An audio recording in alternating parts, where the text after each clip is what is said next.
folks, this is Mike for Self Construction here, and I went ahead and built me a toolbox for the rear end of the truck here because she's not much of a grocery getter.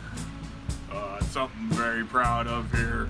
I went ahead and trimmed it all out. It's all waterproofed. Nothing's gonna touch this thing. But I'm very happy with how it turned out, and should hold up to the test of time.